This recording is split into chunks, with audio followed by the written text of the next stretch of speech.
My mom's dream has always been to build an educational school system where the community can benefit from.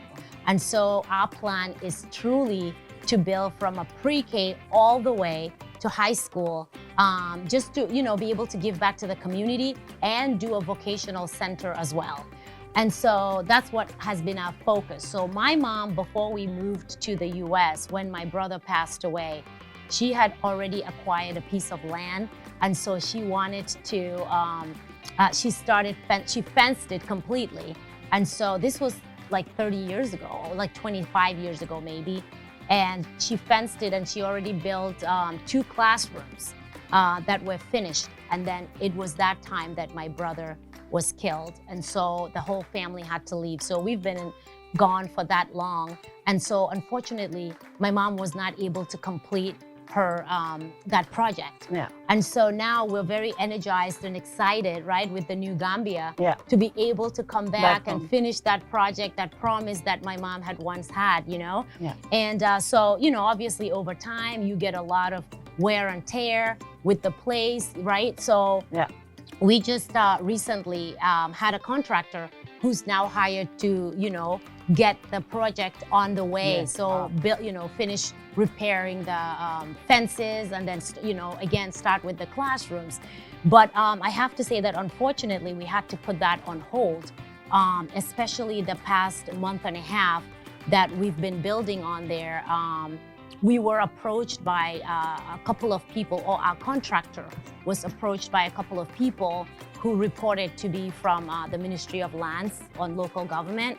And so they had instructed our contractor to stop working on the school project because they wanted the owner to go and report to the ministry for some reason. So our contractor called us, and when we sent our representation to the ministry, we were then told that this land that was leased to my mom for 99 years, a leased property, yeah, was actually taken and is now been given to somebody else.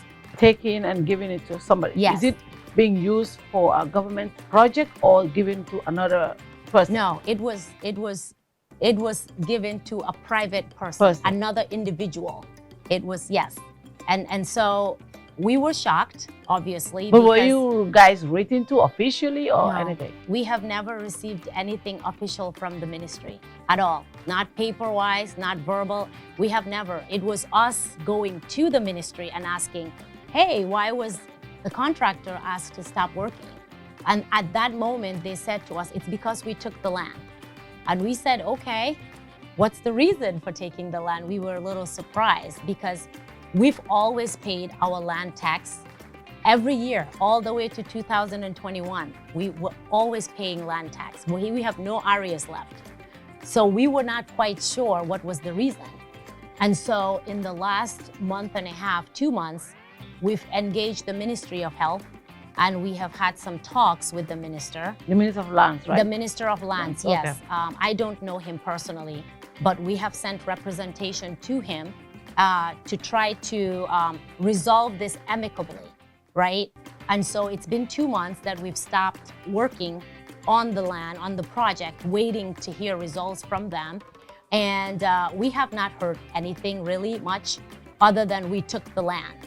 And so we have now had a legal representation, and our lawyer has written to the ministry. Now this is the second letter that was written to the ministry, and we are yet to hear back, or get an official letter. We have not gotten an official response back. And so at this point— And this was supposed to be the site for the Yes. OKC Yes. center, Yes. which is supposed to Yes. build schools. Yes, the schools for the community. community, yes. And it was actually, it is the Usman Koro Ceesay Foundation headquarters. That is going to be the location of it. And so now we're kind of in limbo, not sure what's going on. And so we're hoping that obviously the ministry would do the right thing and return the land back to us so we can continue the work, so that we can help the community. But at this point, we have not really gotten an official response from them. And we're going to have to look into all options that we have, right? I mean, if we need to look into the legal avenue, then we would probably have to do that. I mean, I'm thinking Musa has not seen that, because I mean, at least property that has been lived for that 99 years, and knowing him, I'm thinking he knows, if he knows this is supposed to be a center for school, I'm sure he would not.